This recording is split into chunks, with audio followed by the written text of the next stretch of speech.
columna y baluarte de la verdad, edificando con sana doctrina a la Iglesia de Cristo.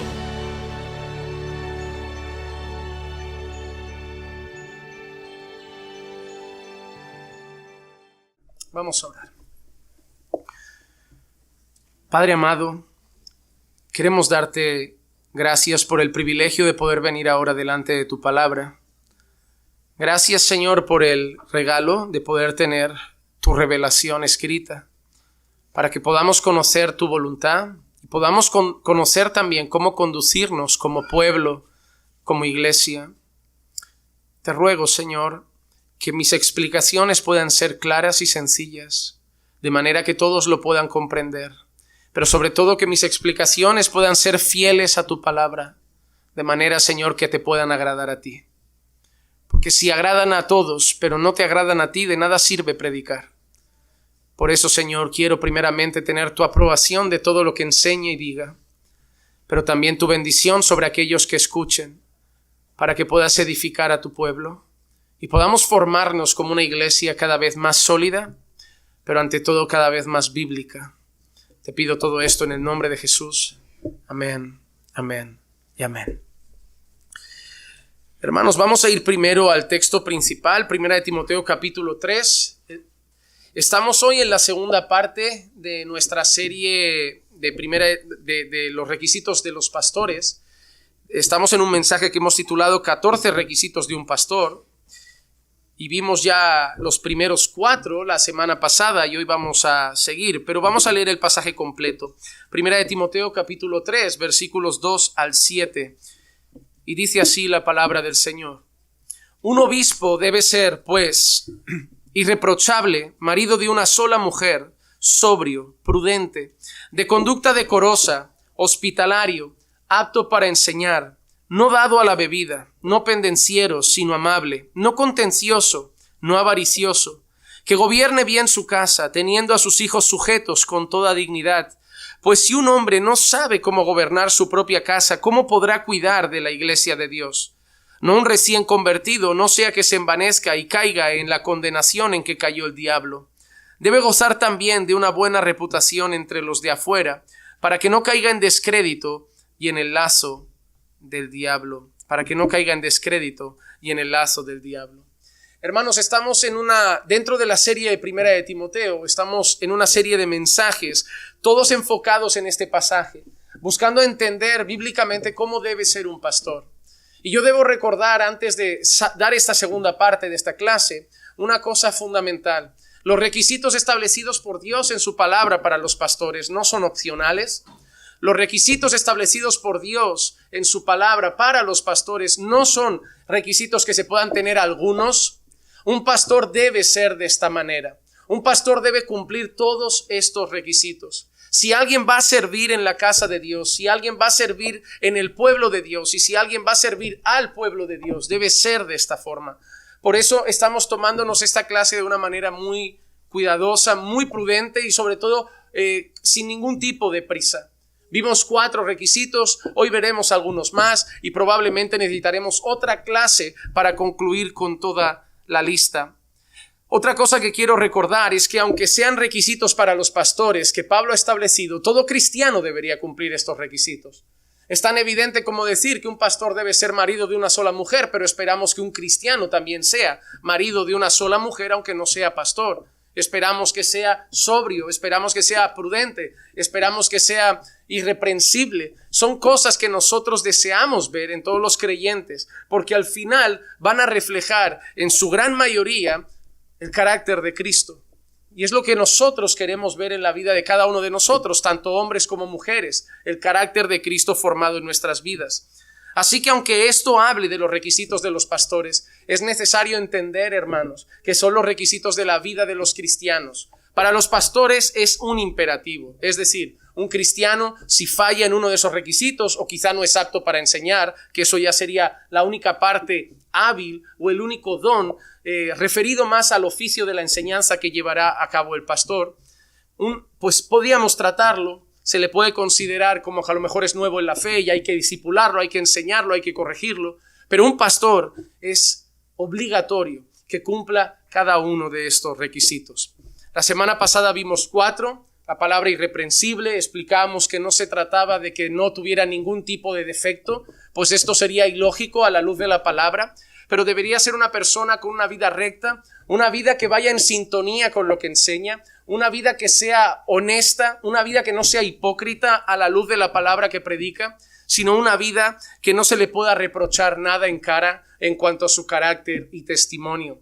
Debía ser marido de una sola mujer y explicábamos que eso no decía que tenía que ser obligatoriamente alguien casado, dejando fuera a un soltero quizá que cumple todos los requisitos o a un viudo, sino que debía ser una persona, y en ese contexto significaba que fuera fiel a su esposa, que solo tuviera ojos para su mujer, que fuera una persona íntegra moralmente a nivel sexual en cuanto a que sea leal y fiel a su esposa. También debía ser una persona prudente, debía ser alguien con una mente juiciosa, con un pensar sobrio, no una persona que sea de un ímpetu grande, una persona emocional, una persona que no se controla, una persona que anda sin freno por la vida. Y también debía ser una persona sobria. Es muy parecido. También una persona contraria a los ebrios, una persona que tiene todos los sentidos bajo control, una persona que no pierde el control de las situaciones de su vida, en el sentido no que las controle él, sino en el sentido de que no se deja controlar por las situaciones, controlar por las dificultades, controlar por los momentos duros de la vida, sino que se mantiene con sobriedad ante todos ellos. Vimos esos 4 requisitos. Si alguno no los ha visto, para verlos ampliamente está en el canal de la iglesia, la clase primera. Pero vamos a seguir hoy con los siguientes. Y el siguiente que menciona nuestro texto es que un pastor debe ser de conducta decorosa. El pastor debe tener una conducta decorosa. ¿A qué se refiere esta frase? ¿A qué se refiere esta necesidad, esta característica? Si recuerdan, estuvimos dando dentro de la serie de 1 Timoteo unos requisitos sobre la vestimenta de la mujer. Y una de las cosas que decía sobre cómo se debía vestir una mujer de Dios es que se debía vestir con decoro. La palabra decoro provenía del griego kosmeos, que nosotros lo relacionábamos con la palabra cosméticos, y representaba algo que se ponía en orden. La palabra kosmeos significa ordenar, dar sentido o orden a algo que está desordenado. Entonces, cuando la Biblia dice que el pastor debe tener una conducta decorosa, nosotros entendemos a la luz de la palabra del Señor que el pastor tiene que tener una actitud o una vida ordenada. Un pastor con una vida desordenada, un pastor con una vida que no refleja orden, un pastor con una vida caótica, un pastor con una vida que no cumple los estándares sociales, morales y espirituales de una vida adecuada y bien vivida, no puede estar al frente de la iglesia del Señor. No podemos tener un pastor que tenga ninguna área de su vida desordenada. Si el pastor tiene sus finanzas patas arriba porque no paga sus impuestos y está mal con Hacienda, si el pastor tiene una casa que está hecha un lío, si el pastor tiene un matrimonio que es completamente caótico, no puede estar ahí. El pastor tiene que tener una conducta decorosa. Su manera de ser, su manera de actuar y su manera de administrar su vida tiene que tener orden. El pastor no puede ser una persona desordenada en ninguna forma de ser, en ninguna área de su vida. Tiene que tener todo bien estructurado. ¿Por qué? Porque eso no es un requisito, como dijimos, solo de los pastores, sino es de lo que se espera de la conducta cristiana. El decoro es parte del estilo de vida de un hijo de Dios. Romanos capítulo 13, versículos 13 y 14 dice así: andemos decentemente como de día, no en orgías y borracheras, no en promiscuidad sexual y lujurias, no en pleitos y envidias, antes bien, vestíos del Señor Jesucristo y no penséis en proveer para las lujurias de la carne. Mira cómo es el estilo de vida que no debe tener un cristiano, el que no debe tener un cristiano. No en orgías, no en borracheras, no en promiscuidad, no en lujurias, no en pleitos ni envidias. Es decir, su vida tiene que andar en santidad. Su vida no tiene que andar satisfaciendo los deseos de la carne. Además, no debe andar en pleitos, no debe haber metido en peleas, no tiene que estar metido en contiendas y en envidias con unos o con otros. Esa no es la vida del cristiano. La vida del cristiano no está con rencillas con otros, no está peleado con medio mundo, no anda de mal con su antiguo jefe y de mal con un compañero y de mal con otro y de mal con otro, porque tiene una actitud que no es correcta a los ojos del Señor. La vida del cristiano tiene que ser decente. Mira qué palabra usa Pablo al principio de estos versículos que hemos leído. Andemos decentemente. Eso sería la manera más clara de definir cómo debe ser la actitud de un pastor. Un pastor debe andar de manera decente. Un pastor tienes que ver su vida laboral y tiene que ser decente. Un pastor tienes que ver su vida económica. No me refiero a tener más o menos, pero tiene que ser decente. El pastor no le puede llegar una carta de que no paga sus impuestos. El pastor no se lo pueden llevar preso o ir a juicio porque ha hecho algo ilícito. El pastor no puede tener una casa donde los hijos cada noche se pelean, uno se escapa, uno viene, uno va, donde la casa es caótica, desordenada. No, tiene que tener una casa decente, una vida decente, una actitud decente, una manera de comportarse decente, una relación con su trabajo decente. Representamos a un Dios de orden, no a un Dios de desorden. No representamos a un Dios caótico, no representamos a un Dios que dejó todo desordenado y vacío. Representamos al Dios que creó todo perfecto, al Dios que le dio orden a la creación, al Dios que le dio orden a su casa, a la casa de Dios, al Dios que puso en orden las familias, estructuró la sociedad, estructuró la iglesia, un Dios que no quiere nada desordenado. A ese Dios representamos. Nuestra vida tiene que ir en sintonía con el Dios que representamos. Soy pastor de la casa de Dios, soy pastor para el pueblo de Dios y soy un pastor levantado por Dios o escogido por Dios para servir y representar a ese mismo Dios, y lo tengo que hacer mostrando a través de mi vida y de cómo ordeno mi vida a ese Dios al que sirvo y al que represento. Y si Él es un Dios ordenado, si Él es un Dios de orden, ese mismo orden se tiene que ver en la manera como manejo mis días. La vida de un pastor tiene que ser ordenada. Tú puedes decirme, pastor, yo soy desordenado, yo soy despistado, yo es que mira, voy así, de así. Pues no puedes ser pastor. Un pastor tiene en sus manos muchas cosas. En la misma congregación tienes matrimonios en crisis, hijos que están mal, gente deprimida, gente que ahora está enferma, gente que ahora perdió una madre, gente que ahora se va. Todo eso lo tienes a la vez. Y debes mantener el orden en la congregación. Y debes mantener el orden en tu vida. Y tienes que tener suficiente orden y estabilidad en tu vida para poder tratar con la inestabilidad por la que pasan algunos. ¿Cómo alguien que está sufriendo un momento inestable en su vida va a preguntarle a una persona que tiene la vida completamente inestable? ¿Cómo alguien que se encuentra en un momento difícil y quizá un poco desordenado en algún área de su vida va a buscar consejo en alguien que mira su vida y está más desordenada? Entonces, hermanos, nosotros atendemos a personas que pasan por momentos caóticos.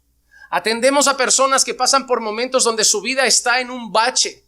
Y nosotros no podemos presentar nuestra vida o nuestra manera de ser desordenada.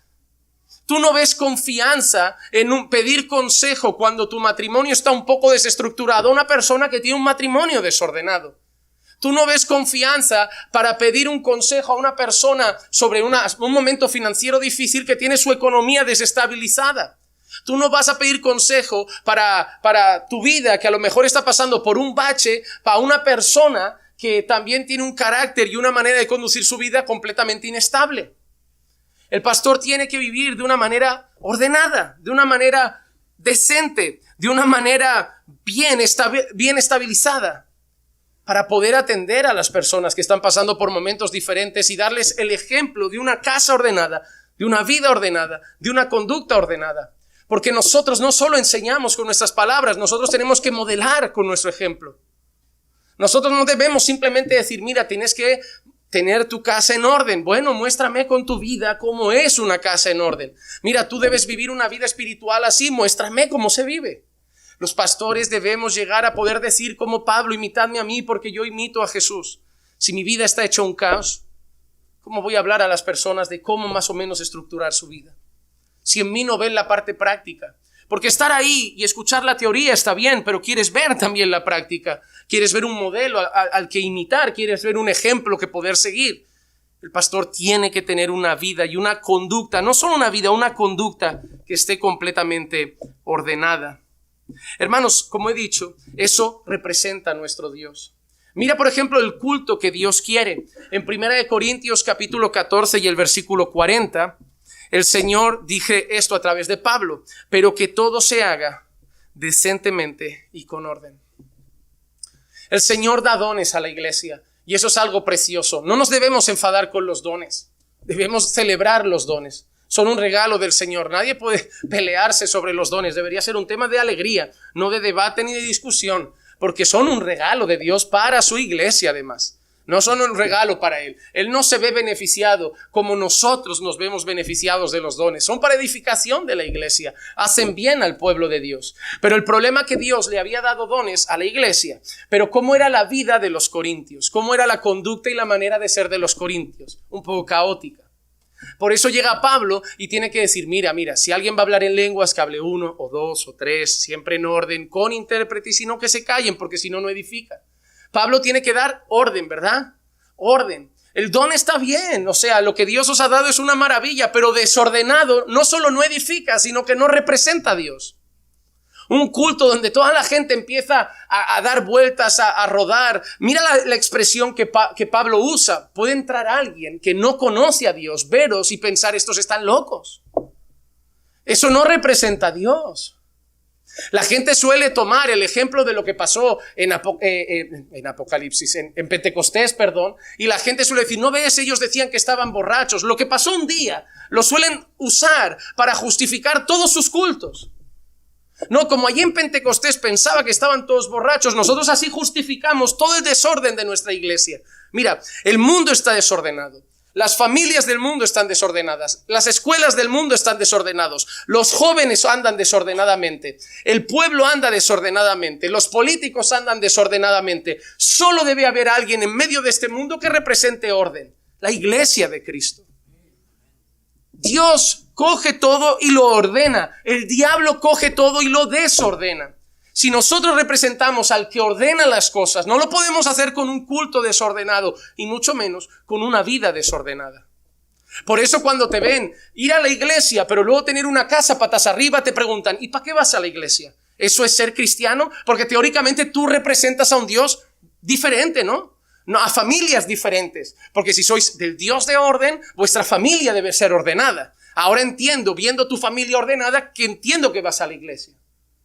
Por eso el pastor debe tener una conducta decorosa. Debe tener un estilo de vida y un carácter y una actitud ordenada, estable. Porque representamos a un Dios así. Hermano, no venimos al culto a sentir emociones, que está bien sentir el gozo del Señor, la presencia del Señor, la paz del Señor, cuando el Señor nos conmueve con la predicación. Pero ¿quién te ha dicho a ti que no se puede sentir con orden?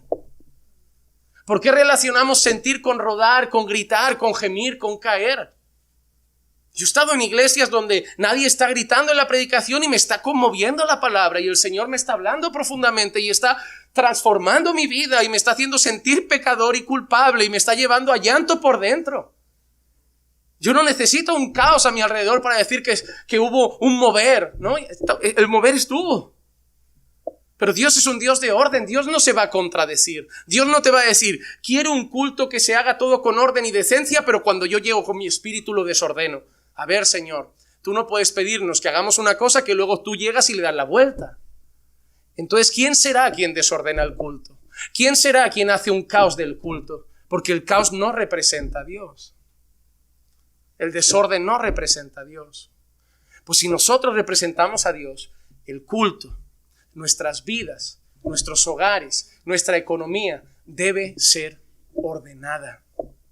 Hermano, antes de seguir con la próxima característica, pon en orden tu matrimonio, pon en orden tu casa, pon en orden tu economía, pon en orden tu agenda. No vayas viviendo conforme se den las cosas, ordena tu agenda. Ordena tus disciplinas espirituales. ¿Por qué muchos no oran? Porque esperan que vengan ganas.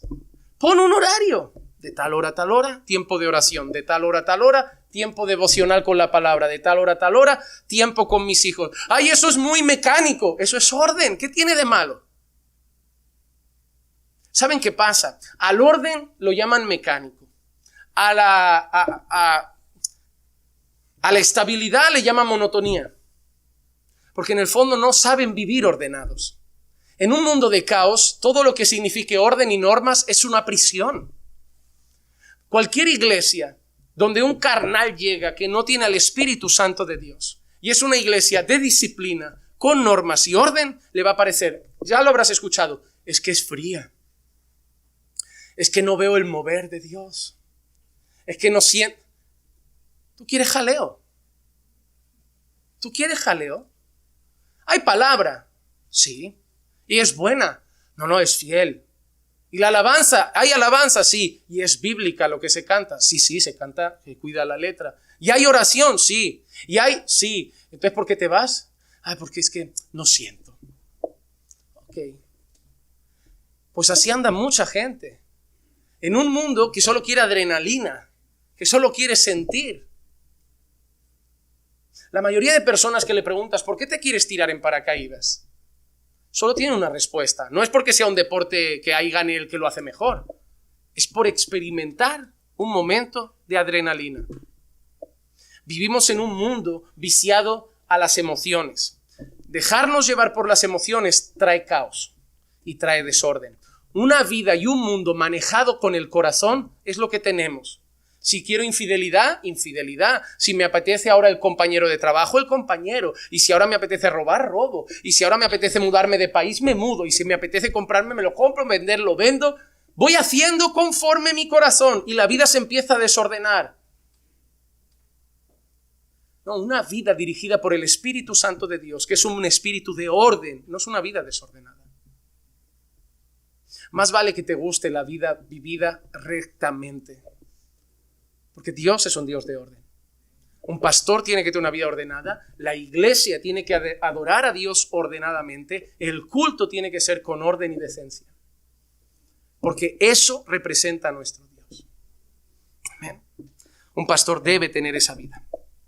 Siguiente característica que dice de los pastores. Aparece la palabra hospitalario. Hospitalario. La traducción de esta palabra hospitalario, la palabra griega original, que aquí traducen en español como hospitalario, sería bueno decirla, porque la palabra original es con amor por los forasteros. Con amor por los forasteros. ¿Por qué? Porque cuando yo leo la palabra hospitalario, hay muchas personas que automáticamente piensan, pues el pastor no me invita a su casa. Hay gente que relaciona hospitalario con que tiene que tener la casa que parezca el vagón del metro. Con gente entrando y saliendo todo el día, sin ningún tipo de privacidad, porque el pastor no puede tener privacidad, porque tiene que ser hospitalario. ¿Qué tiene que ver la velocidad y el tocino? Me están mezclando cosas que no tienen nada que ver. Mira, puede ser la persona menos hospitalaria del mundo y tener gente en casa todos los días. Tener gente en casa todos los días no es ser hospitalario. Y cuando la Biblia dice el pastor debe ser hospitalario, no está diciendo el pastor debe tener aquí a la iglesia metida en casa mañana, tarde y noche. Yo quiero ver a ese pastor desayunando con uno, comiendo con otro, cenando con otro y durmiendo con otro. Ahí, pegadito a sus discípulos todo el día, en su casa metidos todos, porque eso es hospitalario. No es eso hospitalario. Primero quiero leer una frase que me pareció interesante de Ken Butterfield que dice: en pocas palabras, persisten los conceptos erróneos básicos de la hospitalidad. Algunos piensan que la hospitalidad consiste simplemente en invitar a la gente a disfrutar de una comida. Entonces, la esposa prepara la casa y cocina una deliciosa comida, pero el objetivo de la hospitalidad es mostrar amor hacia el extraño. ¿Y qué mejor manera de hacerlo que presentándoles la palabra de Dios? La hospitalidad es más que tener una comida al aire libre. Ahora, ciertamente, debido a la preocupación por el bienestar de las personas, queremos refrescarlas con comida y bebida si podemos. Entonces, no ofrecer ningún refrigerio nutricional es extraño y cuestiona la calidad de cualquier hospitalidad. Pero la hospitalidad cristiana incluye esencialmente la fe cristiana. Si un pastor ha tenido a dos hermanos comiendo en su casa y no salió la palabra de Dios, no fue hospitalario como Dios quiere. Porque fue cualquier persona de este mundo que te invita a comer. Otra cosa, si tú vienes a mi casa y comes en mi mesa, puede ser que la hospitalaria haya sido mi mujer. Ella preparó la mesa, ella decoró la mesa, ella hizo la comida, ella te recibió, ella te atendió, ella te sirvió. Yo no soy hospitalario, Clisia es hospitalaria entonces. Pero yo participo de esa mesa, saco la palabra, pregunto cómo está tu corazón, meditamos en Cristo, quizá hago una oración por ti. Yo no hice la comida, yo no hice la bebida, yo no puse la mesa, pero fui un pastor hospitalario. Porque mi casa debe estar abierta al forastero, al necesitado y principalmente a mis hermanos para una cosa, para vivir la fe. Para vivir la fe. Hospitalidad, hoy lo hemos reducido a estar en casa y comer. Tú no necesitas un pastor que te invite a comer todos los días y tú no necesitas tomarte un café con el pastor todos los días. Tú necesitas un pastor que esté cercano a ti para compartir la fe. Que sea hospitalario en cuanto a las cosas de Dios. Que sea abierto para acercarte y alimentarte de la palabra, darte de beber de la palabra.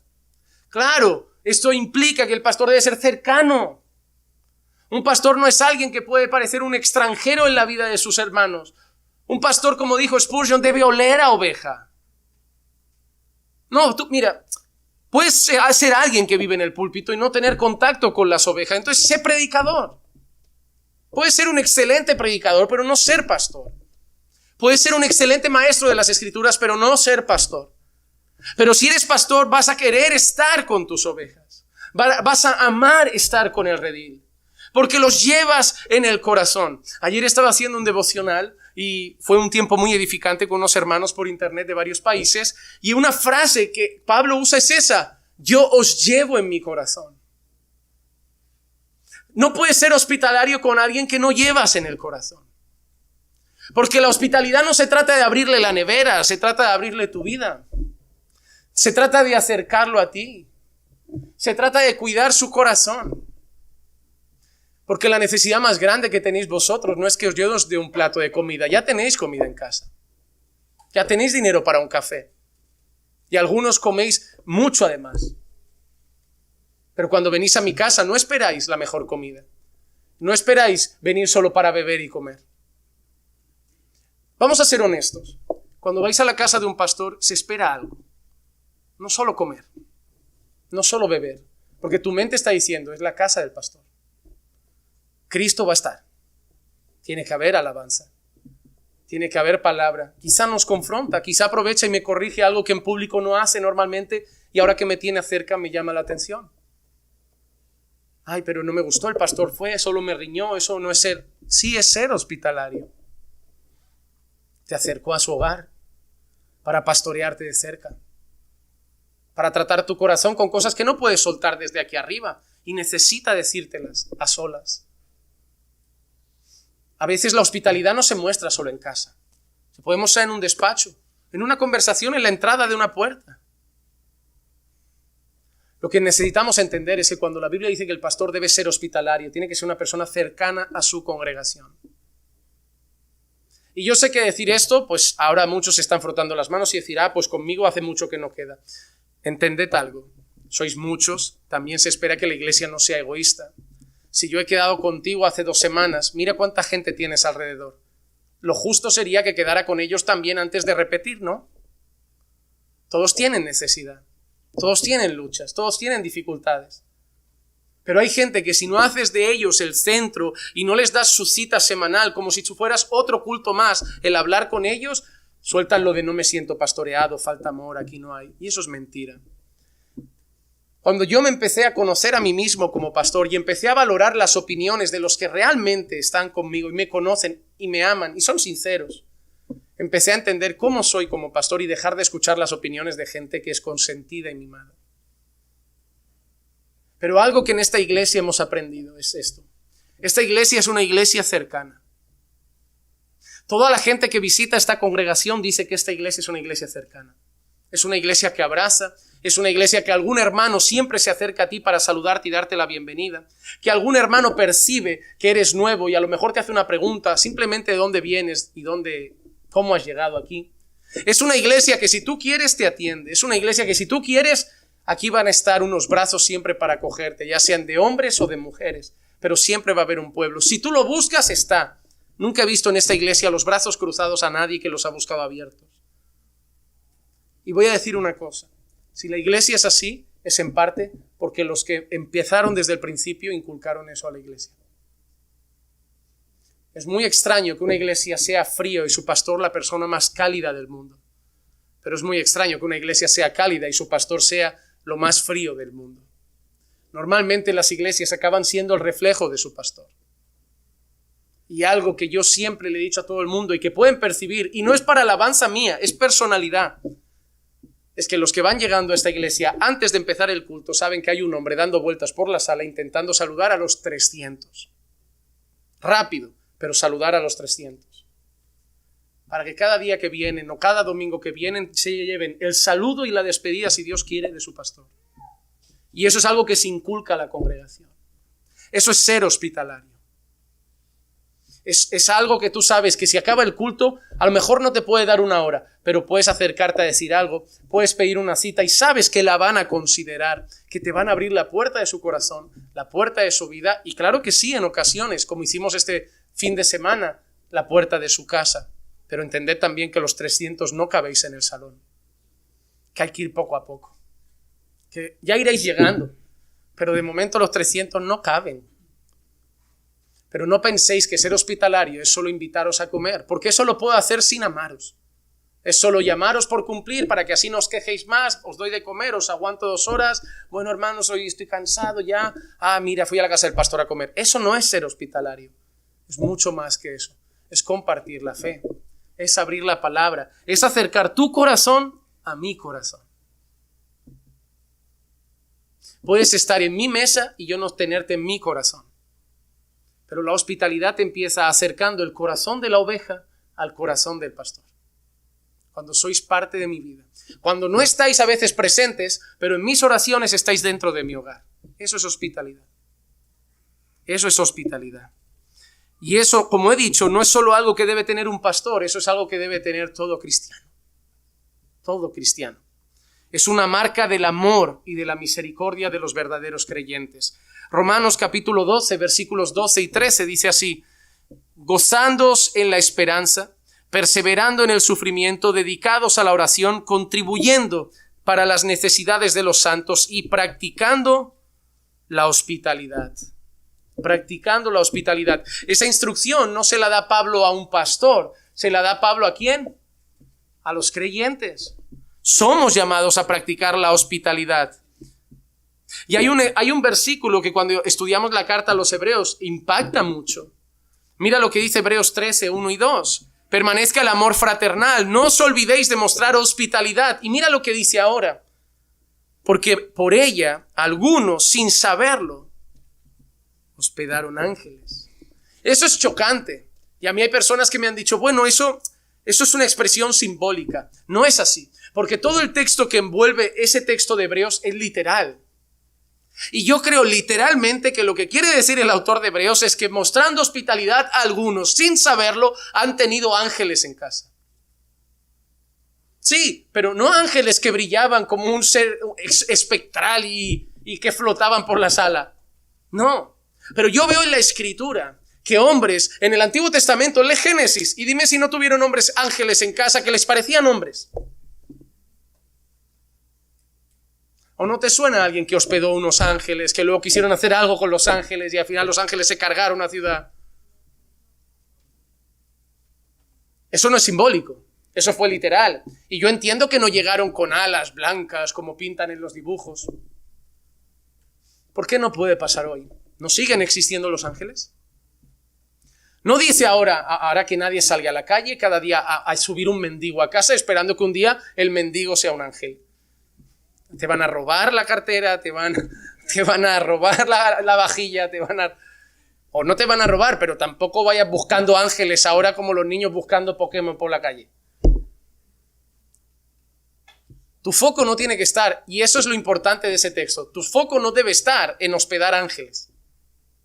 Tu foco debe estar en hospedar gente, en practicar la hospitalidad. Y cuando digo hospedar no significa invitar a dormir a casa todos los días, repito lo que he dicho antes. En ser hospitalario. Porque la vida te va a presentar maneras y momentos de ser hospitalario, no solo con cristianos.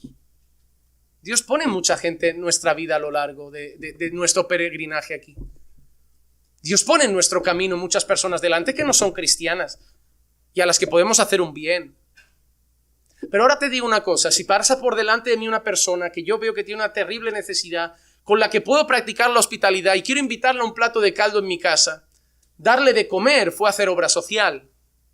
Pero ¿qué sería ser hospitalario? Ponerle el plato de comida y decirle, ¿conoces a Jesús? Eso es hospitalidad, cuidar su corazón y su vida espiritual. Yo no subiría a un mendigo a casa solo a darle un plato de caldo.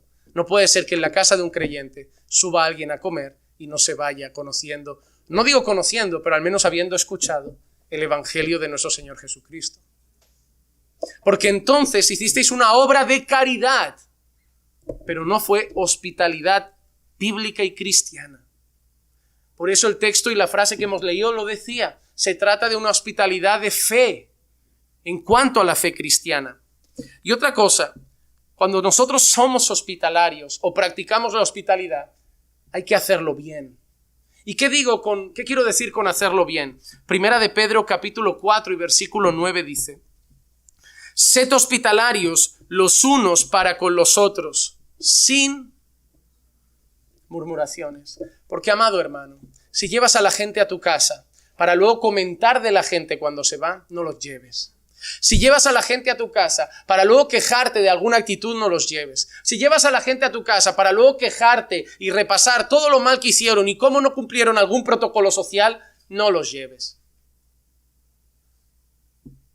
Porque no se puede ser hospitalario y murmurar de aquellos que hemos recibido. Pedro nos dice, y esta es la manera correcta de ser hospitalario: sed hospitalarios los unos para con los otros sin murmuraciones. ¿Y por qué es esto tan importante? Porque unos creen que ser hospitalario es tener gente en casa, pero tener a tu amigo en casa todas las tardes tomando la merienda no es ser hospitalario, es tener un amigo. Ser hospitalario no es siempre llevar al que mejor te cae a casa. Ser hospitalario no es siempre llevar al mayor colega y con el que tienes más en común. En mi casa no pueden entrar solamente las personas con las que mejor me llevo de la congregación. Van a pasar personas que no tengo tanto conocimiento de ellas. Pero tengo que ser hospitalario. ¿En qué sentido? Llevarlas a casa, acercarlas a mi corazón y presentar la hospitalidad en cuanto a la fe. Poner la palabra en la mesa. Y ya. La hospitalidad no significa siempre traer al amigo a casa. No confundan conceptos. Es que fulano siempre están comiendo en casa del hermano, son súper hospitalarios. No, son súper amigos. Son súper amigos. Esa persona a lo mejor no es hospitalaria. ¿Por qué? Siempre hay gente en su casa, pero siempre son los mismos. Siempre son los mismos. Son sus colegas, los que piensan igual, los que ríen sus gracias y echan un buen rato. Eso no es hospitalidad. Eso es amistad, colegueo. Hospitalidad no es siempre traer al mejor amigo a casa. Una cosa, Jesús comió con prostitutas y con borrachos. Te pregunto una cosa, Jesús hizo la comida, pagó las bebidas, pero fue hospitalario. La casa no era suya, la comida no era suya, la bebida no era suya, pero estaba en la mesa. ¿Y qué hacía Jesús? Los acercaba a su corazón y ponía la palabra en la mesa. No eran sus mejores amigos, no eran los discípulos, pero era hospitalario. Ahí, mirando a Jesús, entiende lo que es hospitalidad. Hospitalidad es saber y desear tener en tu mesa a cualquiera que necesite un cuidado espiritual y ofrecer tu corazón con cercanía para atender sus necesidades, las necesidades de su alma. Pero como dijo nuestra frase, obviamente, en nuestra sociedad, poner un plato de comida y darle un refresco no está nada mal. Pero ese no es el foco. El foco no era el plato, el foco no era la bebida. El foco de Jesús no era la comida ni la bebida. El foco de Jesús era el alma. La hospitalidad se trata de ser hospitalario con el alma de la persona, más que con el estómago de la persona. ¿Lo hemos entendido para que no se confunda? ¿Sí? No está mal ofrecer alimentos, normalmente va unido una cosa a la otra, pero no perdamos de vista el foco de la hospitalidad, la parte pastoral del alma. Y la hospitalidad es muy importante por un sentido, hermanos, porque la hospitalidad es lo que más va a matar el egoísmo. Mira lo que dice Filipenses capítulo 2, versículos 3 y 4. Nada hagáis por egoísmo o por vanagloria, sino que con actitud humilde cada uno de vosotros considere al otro como más importante que a sí mismo, no buscando cada uno sus propios intereses, sino más bien los intereses de los demás. Cuando eres hospitalario, no buscas tu comodidad, porque ese día podías descansar y no lo vas a hacer. No buscas estar en la tranquilidad y en la soledad de tu casa, porque no lo vas a hacer. Estás teniendo gente en tu mesa que a lo mejor no son tus mejores amigos. ¿Pero por qué? Porque no estás actuando por egoísmo, no estás actuando por vanagloria, sino que estás considerando a esa persona como más importante que a ti misma. No buscas tu propio interés, estás buscando el interés de los demás. La hospitalidad mata el egoísmo. No hay nadie hospitalario que sea egoísta. Porque el que es hospitalario te lleva a su casa para hacer todo menos pensar en él. El hospitalario es el que abre la puerta de su casa y mientras abre la puerta está diciendo a Dios, úsame en este rato para su bien espiritual. Hay gente que solo abre la puerta, venga a comer. Pero hay gente que te abre la puerta, pero tiene un propósito en esa visita. Hacer un bien a tu alma. No está pensando en si él come o no come. No está pensando en decir que me sirvan a mí primero, que yo también quiero comer. Está pensando, comed, bebed. Atenderlos, pero no como un gran anfitrión, sino como aquel que está preocupado de, no, primero sentiros cómodos, a gusto, porque ahora voy a tratar de cuidar de vuestra alma. Eso es ser hospitalario, y un pastor debe ser así. Tristemente, el amor se enfría con los años, no solo entre los pastores, en la sociedad. Cada vez somos más egoístas, cada vez somos más individualistas. Y mira, nunca mejor dicho, inviten amigos este domingo, que uno de los títulos de este domingo del sermón es el peligro del individualismo. Y es nuestra generación. Y eso es fruto del egoísmo y la soberbia de creer que yo puedo, no puedes nada. Cada vez somos más de teléfono. Sabemos escribir 100 WhatsApps, pero no sabemos tener una conversación cara a cara. Sabemos escribirnos grandes poemas, pero no decirnos 4 palabras a los ojos. Sabemos estar diciendo que aquí juntos durante 6 horas, pero nos incomodamos y estamos 6 minutos en una mesa cerca. Ya no sabemos actuar en sociedad. Ahora estamos incómodos. Ahora hay un pueblo que empieza a decir y un mundo que empieza a decir, me gusta estar solo. Me encanta la soledad. Eso es algo totalmente antibíblico. No es bueno que el hombre esté solo. No fuimos creados para estar solos. Dios es un Dios relacional y creó personas relacionales. Si te gusta estar solo, algo anda mal en ese corazón. No significa que necesitas estar con gente todo el tiempo, pero no es normal no querer estar con gente, nunca. Somos esa generación individualista de cumplir, de hago lo que tengo que hacer y me voy, doy mi culto y me voy, predico y me voy. No somos relacionales. Eso se ve cada día más en las iglesias. La gente acaba el culto, sale por la puerta, lleva 6 meses congregando al lado de una persona y no sabe su nombre. Eso habla muy mal de nosotros. Y eso claro que ha llegado a los púlpitos. Los pastores cada vez se han vuelto más trabajadores, profesionales. Vienen, hacen su trabajo y se van. Ven esto como una empresa, ven el pastorado como un oficio y no lo limitan a eso. Se ha perdido la parte relacional de todo esto. Pero un pastor debe ser hospitalario. Un pastor debe tener relaciones personales, cercanas con su iglesia. Y debe esforzarse. Yo sé que no va a llegar a todos y todos los días, ni en una semana, pero esforzarse por conocer a su iglesia, por acercar a su iglesia a su corazón. Vamos a la siguiente característica de hoy. Voy a intentar dar 2 más hoy también, así hacemos 4, pero el problema es que las 2 próximas son un poquito extensas, así que intentaré ir un poco rápido. La siguiente es apto para enseñar en la lista. Apto para enseñar. Y la definición de esto sería con conocimiento y habilidad para exponer, enseñar y aplicar las escrituras sobre la vida de otros. No es solo con conocimiento. Porque conocimiento tiene que tener todo cristiano. Todo cristiano debe conocer la palabra de Dios, de Génesis a Apocalipsis. El deber de todo cristiano es conocer a Dios. Todo cristiano debe conocer todo lo que pueda de Dios, pero no todo cristiano es apto para enseñar. Todos deben tener conocimiento, mucho conocimiento, y cuanto más conocimiento, mejor. El conocimiento de Dios nunca es suficiente. Pero el ser apto para enseñar no implica solo tener el conocimiento, sino tener la habilidad para exponer, para enseñar, y no solo eso, para aplicar la palabra de Dios a los corazones de los que escuchan.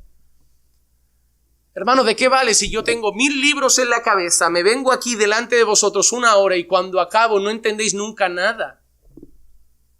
Un pastor no puede ser alguien que a cada sermón acabas diciendo se enreda, no explica bien, no lo entiendo.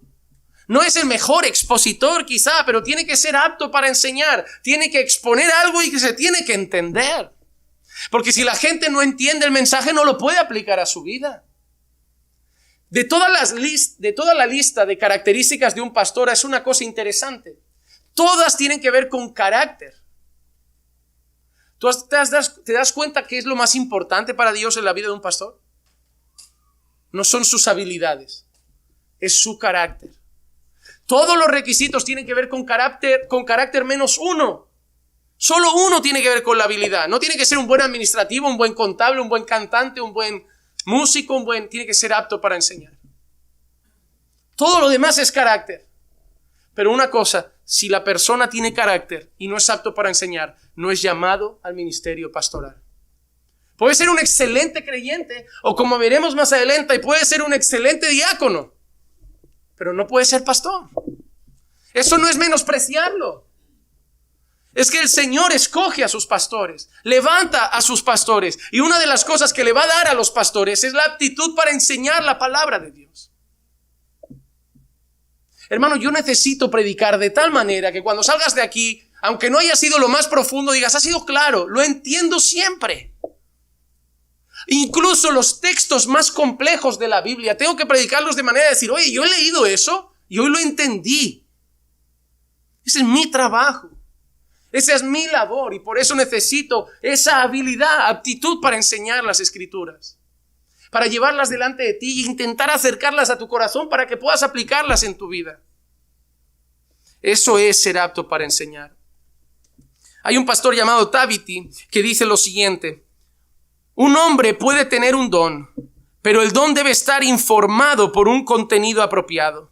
Muchos tienen la habilidad de despertar emocionalmente a la multitud, pero no pueden explicar las doctrinas básicas de la fe. Entonces, los líderes y las iglesias deben evaluar la madurez y el conocimiento teológico de un hombre. Para la unidad de la iglesia, un hombre con autoridad docente debe ser capaz de defender plenamente los distintivos de la iglesia. Mira qué interesante esa frase que también quería compartir con vosotros. Uno puede tener habilidad para hablar y ser carismático. ¿Cuánta gente conocéis que veis en púlpitos de iglesia que atraen a la gente, le hacen sentir, los emocionan? Yo conozco un montón de predicadores y evangelistas carismáticos. Pero mira lo que dice este pastor. Para ser pastor no tiene que ser carismático. No tiene que ser simplemente alguien que hace sentir cosas mientras habla a las personas. Tiene que tener conocimiento de nuestras doctrinas fundamentales. Vamos a edificar a la iglesia. Queremos ser la iglesia de Dios. Entonces tenemos que conocer al Dios de la iglesia y servir al Dios de la iglesia como Él dice en su palabra. Yo no necesito que me hagas sentir emociones. No necesito que me pongas el vello de punta ni que me hagas llorar emocionado en cada sermón. Yo quiero conocer a Dios. Entonces necesito que tengas el conocimiento y que tengas la capacidad de enseñarme. Las dos cosas son importantes en un pastor, no es una o la otra. Y si tiene capacidad y no tiene conocimiento, no puede ser pastor, por lo menos de momento. ¿Qué va a enseñar? ¿Qué va a enseñar? Bueno, cada domingo se busca y estudia un mensaje. Se va a agobiar. Se va a agobiar. Porque va a empezar a ir gente a su casa y no va a tener siempre tiempo de preparar un mensaje. Tiene que tener la Biblia en el corazón. Tiene que leer palabra cada día, estudiar las Escrituras a fondo cada día, para que cada vez que tenga una oportunidad enseña, predica a tiempo y fuera de tiempo. Por eso primero debes tener conocimiento, pero luego también tienes que tener la capacidad de poder exponerlo.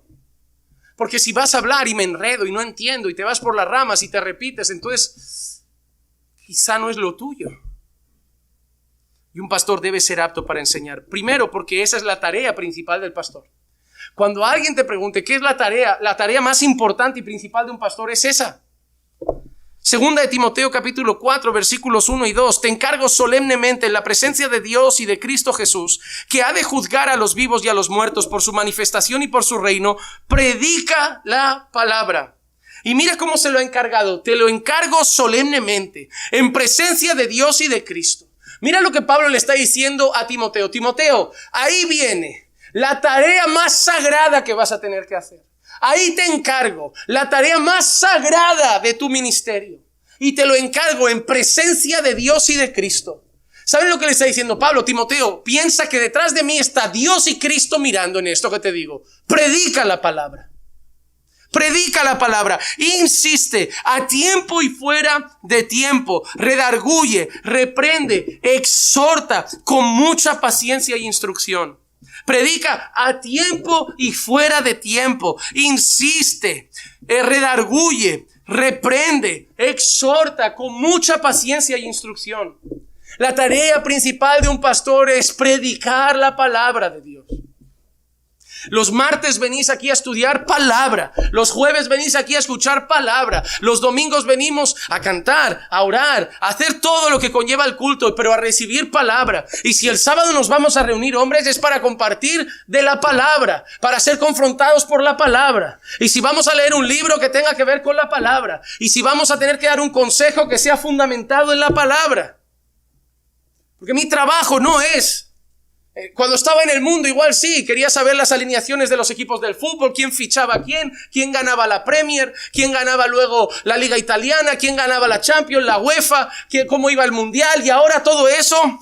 No tengo tiempo para informarme del mundial, no tengo tiempo para informarme de cómo está la política, sé que por Brasil está todo patas arriba con Lula, yo sé cosas por encima, yo sé de muchas cosas por encima, de eso que miras un poquito el periódico por encima, pero hay algo que no miro por encima, que mi trabajo es mirarlo como una excavadora profundamente cada día para buscar las gemas preciosas en él y traértelas a ti en forma de bendición.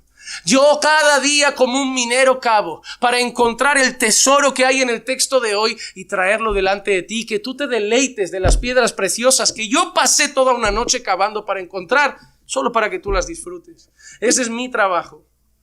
Puedo hacer otras cosas, pero pastor tiene que visitar gente y hablarles de la palabra. Yo no estoy para perder tiempo con un café mirando al cielo y hablando del fútbol. No está mal hacerlo, pero quizá yo no soy la persona más apropiada. Porque cuando tú me quieras hablar de fútbol, yo sé que en ti no está todo bien y soy tu pastor. Y mientras tú me hablas de fútbol, me entra una gana de decirte, yo creo que el fútbol no es lo más importante hoy aquí. Creo que no está todo bien como para que estemos hablando de fútbol. Quizá hay que orar, quizá hay que arreglar algún área de esa vida. A veces por eso algunos no quieren tomar cafés con el pastor.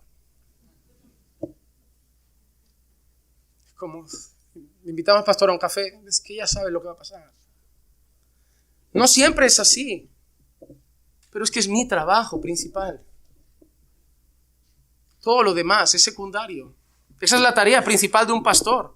Y esa es la marca de un buen obrero de Dios. Segunda de Timoteo, capítulo 2, versículo 15. Procura con diligencia presentarte a Dios aprobado, como un obrero que no tiene de qué avergonzarse. ¿Y cómo es un obrero aprobado y que no tiene de qué avergonzarse?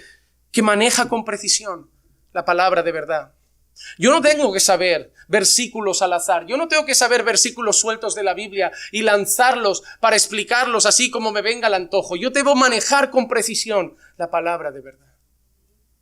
Es el instrumento más grande y mayor de mi ministerio. Pero para ser apto para enseñar, yo creo que eso no es habilidad personal. Y yo creo que de todo lo que el Señor pide en esta lista de características y requisitos de un pastor, yo creo que ser apto para enseñar requiere un don de Dios. Vamos a ser honestos con lo que te voy a decir ahora. Hay personas que escuchas y dices, ¿el mensaje fue bíblico? Sí. Pero hay personas que lo escuchas y dices, no sé qué pasa, que cala. Y a lo mejor no era el más profundo. Y a lo mejor no era el más técnico. Pero no sé qué pasa con ese hombre que cuando predica me estremecen los huesos.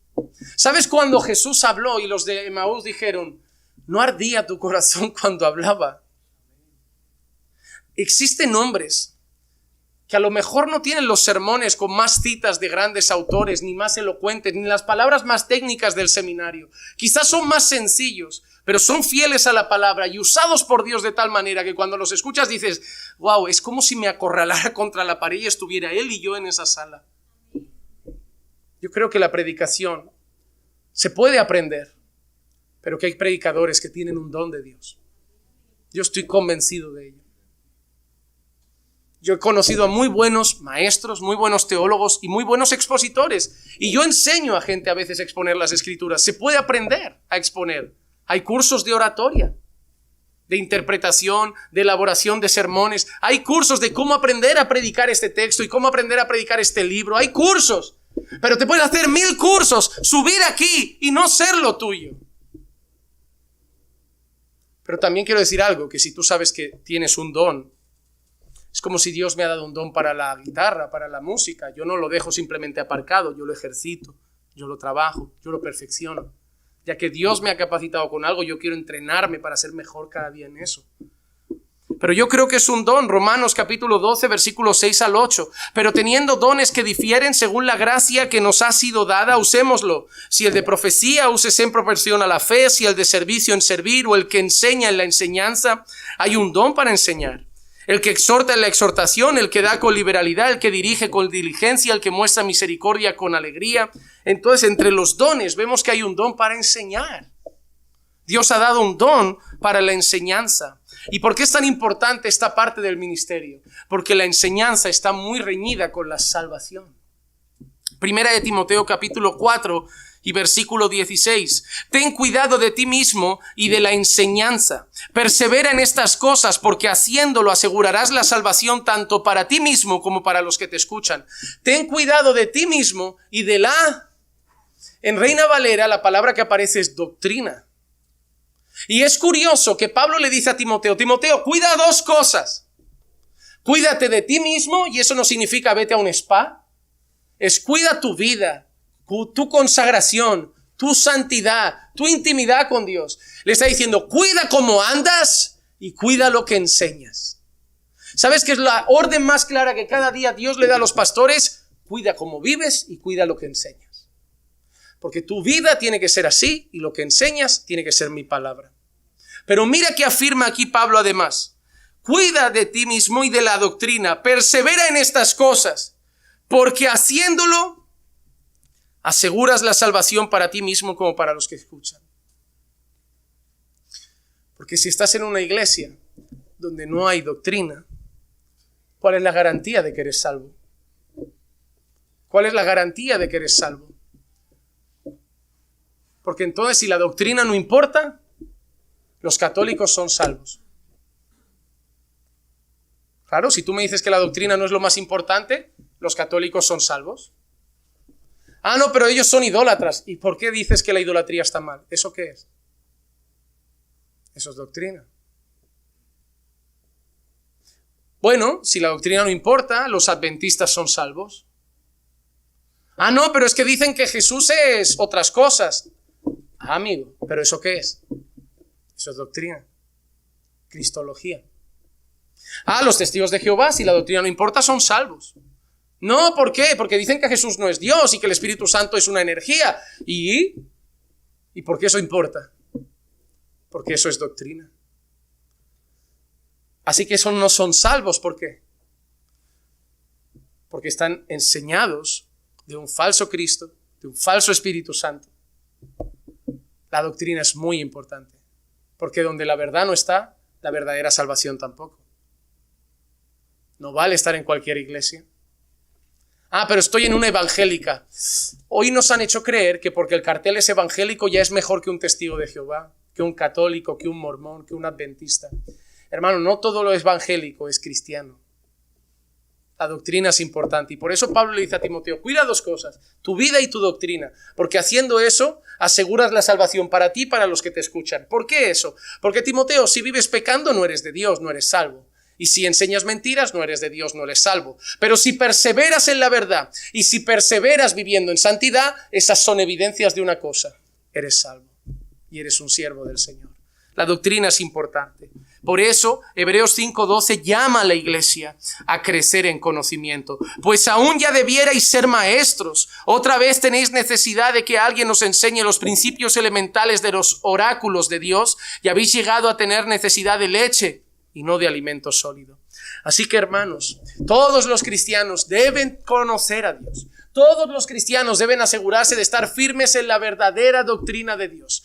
Todos los cristianos deben asegurarse de estar firmes y arraigados en la verdadera palabra de Dios. Pero los pastores, además, deben ser aptos para enseñar esa palabra, exponerla con fidelidad, enseñar a su iglesia y aplicar esa palabra a sus corazones. ¿Se entendió la tercera característica de hoy? Amén. Pues terminamos con la cuarta. Y quizá en esta parte voy a incluir la parte más personal de la enseñanza. No dado al vino. No dado al vino. Como muchos sabrán, vivimos en un tiempo donde el tema del alcohol también es de debate entre muchos cristianos. Sabemos que hay temas que podemos considerar secundarios que en las iglesias son de debate muchas veces.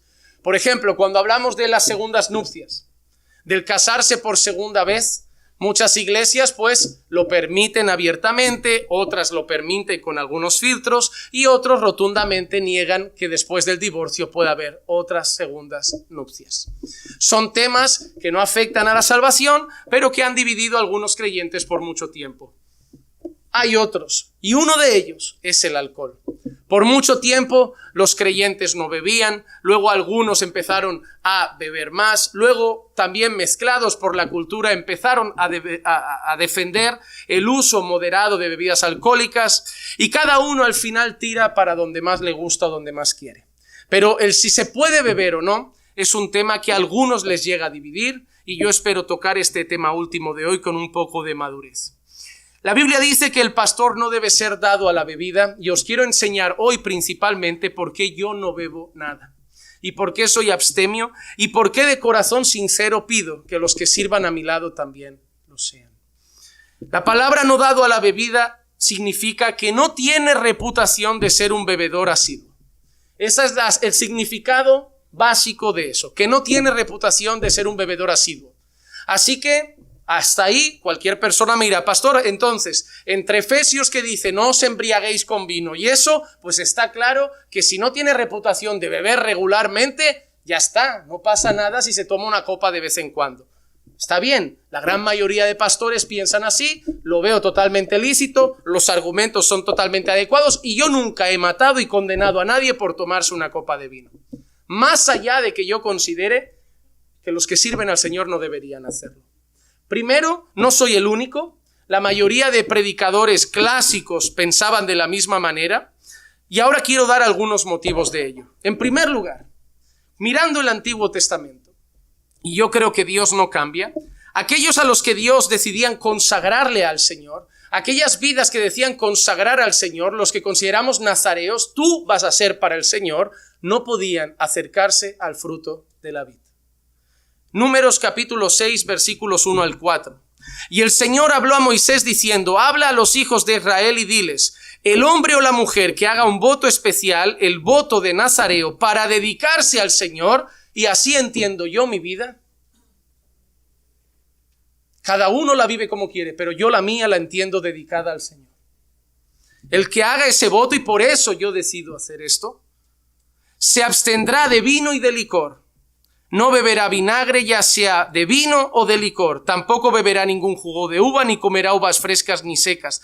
Todos los días de su nazareato no comerá nada de lo que se hace de la vid, desde las semillas hasta el ollejo. ¿Y todo por qué? Porque sabían que si las cosas se podían llegar a fermentar por su estado de descomposición, podían en cualquier momento llegar a beber licor. Cuando alejaban al que hacía el voto del nazareato del fruto de la vid, era solo por un motivo, para alejarlo del licor que podía llegar a provocarse en el fruto de la vid. Pero mira esto que Moisés le dice Dios a Moisés que establezca para el pueblo. Aquel que vaya a vivir para mí y se dedique al Señor, que ni se acerque al fruto de la vid ni al licor. Personalmente, yo quiero dedicar mi vida al Señor. Yo la quiero dedicar en ese sentido. Así que ahí tienes, y yo estoy hablando, repito, a nivel personal, no estoy atacando a nadie ni otras iglesias, ni otros pastores. Pero yo entiendo en ese sentido que lo que mi vida quiere para el Señor es una vida para Él, dedicada a Él. Otra cosa, los sacerdotes en el Antiguo Testamento. Levítico capítulo 10, versículos 8 al 11. El Señor habló a Aarón diciendo: no beberéis vino ni licor. No es no os embriagaréis, lo estáis leyendo, ¿no? Es no beberéis vino ni licor, ni tú ni tus hijos contigo, cuando entréis en la tienda de reunión, para que no muráis. Es estatuto perpetuo para todas las generaciones, y para que hagáis distinción entre lo santo y lo profano, entre lo inmundo y lo limpio, y para que enseñéis a los hijos de Israel todos los estatutos que el Señor les ha dicho por medio de Moisés. El sacerdote tenía que enseñar la palabra de Dios y tenía que regir el pueblo con sobriedad. Tendría que decirle al pueblo constantemente: eso es santo y eso es profano, eso es de Dios y eso no es de Dios. ¿Cómo debía estar el sacerdote siempre? Lúcido. No podía darse una alegría de vez en cuando. Ahí llega alguien, pide un consejo y no está en sus cabales. Y por eso el Señor, por el oficio, les pide: no vais a tocar el licor. Vuestro trabajo es demasiado sagrado como para tontear un día, tener un desliz y enseñar mal a mi pueblo. Y por eso dice: yo pongo un estatuto perpetuo. Cada vez que entréis a la tienda de reunión, vosotros, ni tú ni tus hijos, ni el sumo sacerdote, ni los sacerdotes, podéis beber vino ni licor. Aunque Cristo es nuestro sumo sacerdote, y eso lo saben todos, lo que hacemos los pastores, en algunos aspectos, no somos sacerdotes y que nadie se confunda, pero en algunos aspectos es parecido al oficio. Enseñamos al pueblo, realizamos tareas religiosas, instruimos en la ley del Señor, distinguimos al pueblo y le hacemos entender entre lo santo y lo profano, guiamos al pueblo en los estatutos de Dios. Y si Aarón y sus hijos tenían que separarse tanto del vino y el licor y lo tenían prohibido, así mismo lo entiendo para mi vida. Tampoco lo quiere el Señor para mí. Segundo motivo es ese. El tercer motivo, el consejo de Dios para los reyes. Proverbios capítulo 31, versículos 4 y 5. Mira las palabras que vamos a leer ahora. No es para los reyes, oh Lemuel, no es para los reyes beber vino. Directo, Para los reyes no. Y tampoco para los gobernantes desear bebida fuerte. ¿Por qué los reyes y los gobernantes no pueden beber alcohol? No sea que beban y olviden lo que se ha decretado y perviertan los derechos de todos los afligidos. Los gobernantes y los reyes eran los que cortaban el bacalao, por decirlo así, en aquel tiempo. Y si algún día tú no has visto un rey borracho que dice: te doy hasta la mitad de mi reino, y acabó cortando la cabeza de alguien porque habló demasiado en un momento de embriaguez. Mira, hay demasiadas cosas serias en tus manos. Tú no puedes fallar un día. Si cualquier persona un día hace el tonto, no afecta mucho. Pero si el pastor un día se relaja y se hace el tonto, puede afectar a un sermón, a un consejo, a la manera de hablar a una persona. Puede desordenar su casa, desordenar su vida, dar mal testimonio un día a los de afuera y todo se va a la basura. Pero yo bebo moderado. ¿Ves? La excusa es siempre: yo controlo. A mí no me va a pasar. Pero ¿por qué Dios entonces le dice a los sacerdotes: vosotros ni lo hagáis? Pero yo controlo, ni te acerques. ¿Y por qué le dice a los nazareos: vais a consagraros a mí? Cero alcohol. ¿Y por qué le dice, inspirado por el Espíritu Santo, los reyes y los gobernantes: no bebáis vino ni deseáis bebidas fuertes? Porque vosotros creéis que controláis. Cuando un pastor me dice: yo nunca me emborracho, es como si yo le dijera: vale, ¿nunca mientes? ¿Nunca miras mal a nadie? ¿Nunca miras esto? ¿Nunca pecas? Bueno, sí, pero borracho no. ¿Visto? Otros pecados reconoces, porque cuando tú pecas, hermano, quieres hacerlo. Tú quieres hacerlo. No, ¿verdad? Pero pecas. ¿Y quién te ha dicho a ti con el alcohol que no quieres nunca emborracharte? No te va a pasar. En el fondo quieres tanto beber que tú crees: en todos los demás yo sé que tarde o temprano caigo, porque todos pecamos. Pero en el alcohol no, pastor. En el alcohol no. Yo controlo y ahí nunca caeré. hasta que vienen Reyes, Navidades, el cumple de la prima, la boda de fulanito. Y te ponen el vino blanco en el primero, el tinto con la carne en el segundo, la copa de capa para brindar en el pastel, y ya te has bebido 600 mililitros o 800 de bebida alcohólica en una tarde. ¿No vas borracho? No, pero los mofletes ya tienen calor. Las orejas se están poniendo coloradas. Y solo te digo una cosa, aunque te bebas solo una cerveza, si sales a la calle, te para un policía, te hace soplar y das positivo, aunque a mí me digas, pastor, solo es una cerveza, yo te digo, ya no tienes buen testimonio de los de fuera, por lo menos del policía, así que tú ya no puedes ser pastor.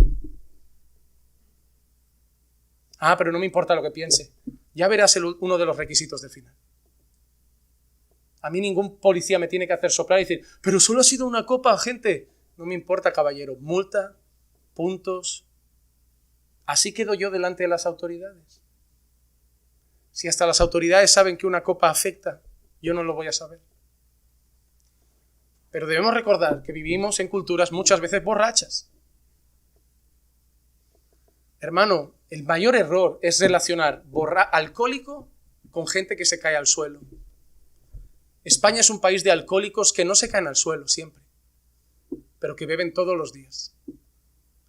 En España te vas a encontrar a los paletas que te están haciendo tu casa y tienen que hacer cosas con precisión a las 10 de la mañana tomándose una cerveza. A las 12 otra. En el menú del bar de la esquina al mediodía se piden vino.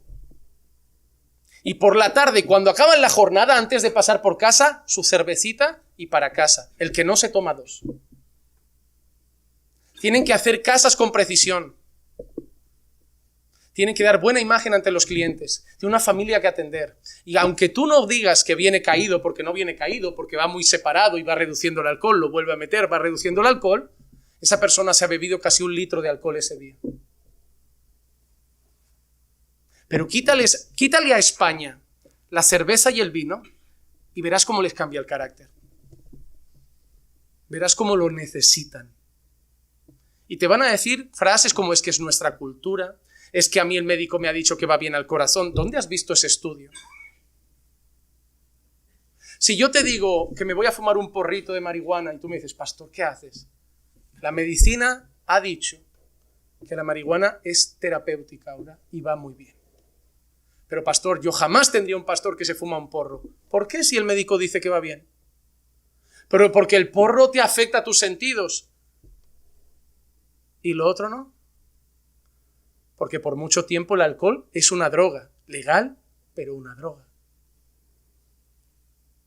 ¿No será que queremos beber y buscamos cómo seguir bebiendo?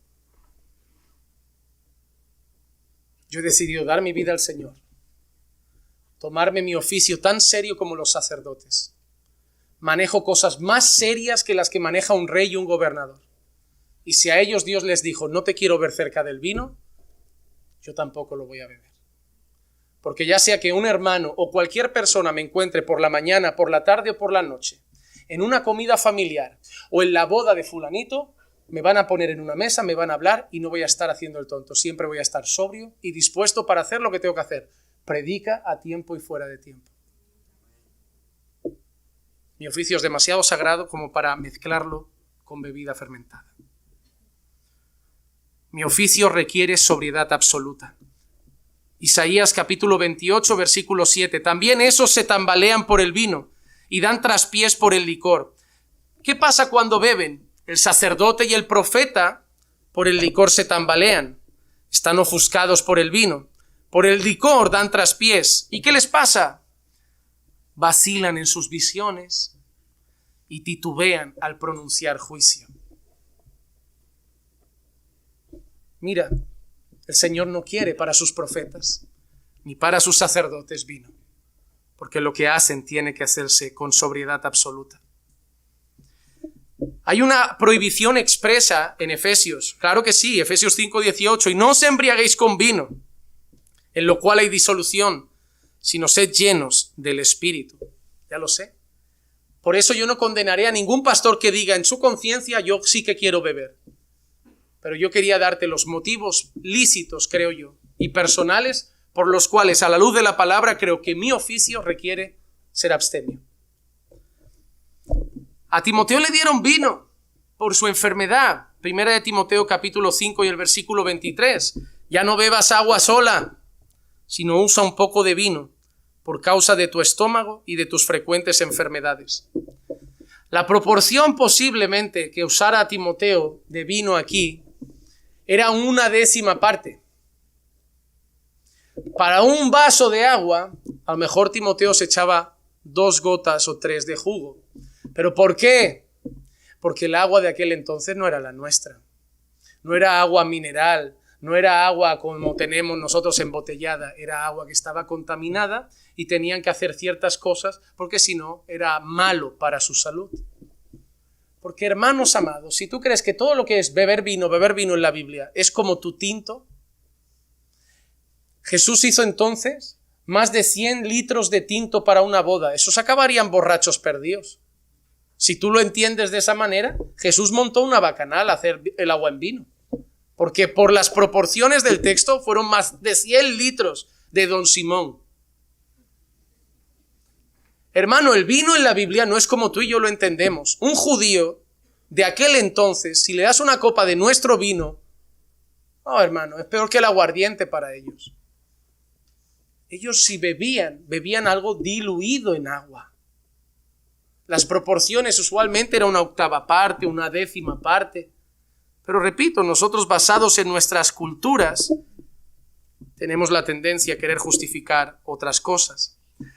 Pero hay un motivo principal por el cual, y termino con esto, yo también decidí ser abstemio. Yo vengo de una iglesia donde beber alcohol literalmente es pecado. Donde yo conocí al Señor, beber alcohol está mal.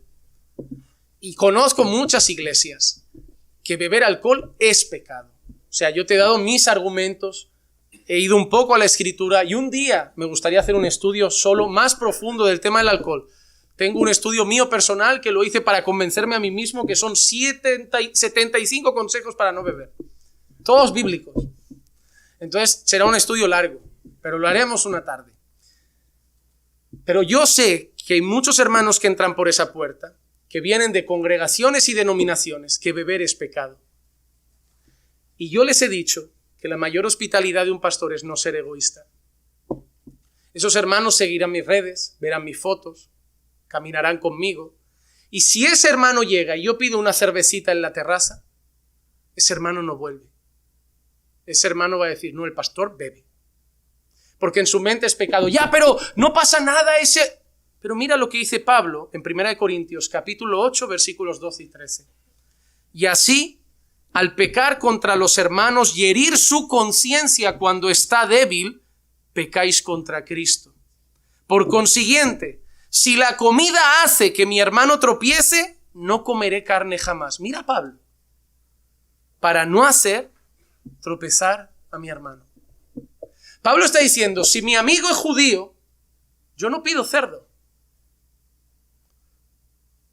Si voy a una casa de unos hermanos nuevos que todavía no entienden la palabra y vienen de una iglesia donde la mujer solo puede usar falda, yo le diré a mi esposa ese día, amor, porfa, ponte falda hoy. Pero, ¿qué más da si voy modesta? Ya, pero para ellos si no es falda es pecado. Hasta que lo entiendan, es que si vamos así, te van a estar mirando y no me van ni a escuchar. Pero yo no vivo para pensar, y un pastor sí vive para pensar en los demás.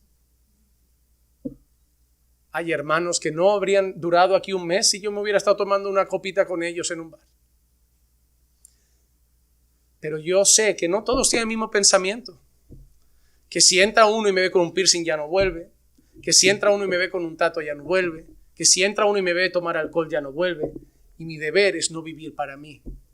Es vivir para cuidar a los más débiles, que en algunas cosas todavía pueden estar presos a doctrinas de hombres. Y mañana ser libres, pero ahí entrará otro débil. Así que yo, por amor a mis hermanos y por mi concepto del ministerio y de lo sagrado de mi labor, yo decidí no poner vino en mi mesa ni licor. Espero que esto sea suficiente para entender el porqué de esa decisión y así explicar también que un pastor, cuanto más alejado del vino, siempre será mejor, por muchos motivos.